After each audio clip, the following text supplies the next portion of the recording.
قال لو ان لی بکم قوۃ،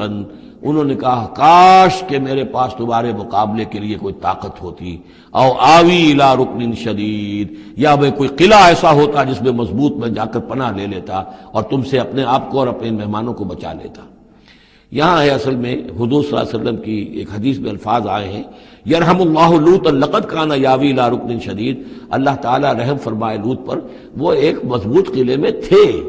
اللہ تعالیٰ کی حفاظت تو انہیں حاصل تھی، لیکن یہ کہ اس وقت جو صورت بن گئی تھی ان کے لیے، جیسے جب جادوگروں نے جو اپنے انچھر پھینکے تھے اور وہ بھی بن گئے تھے فرعون کے دربار میں، وہ بھی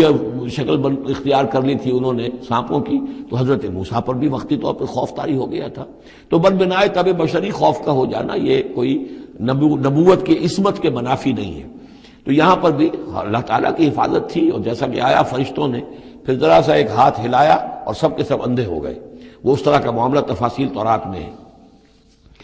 قال لو ان لی بکم، لیکن جو حسرت کی کیفیت تھی اور جس طرح ضیق میں ان کی جان اس وقت آئی تھی، اس کا تصور کیجئے، کاش کہ میرے پاس تمہارے مقابلے کے لیے طاقت ہوتی، او آوی الی رکن شدید، یا کوئی ایسا ہوتا مضبوط مستحکم قلعہ جس میں جا کر میں پناہ لے لیتا۔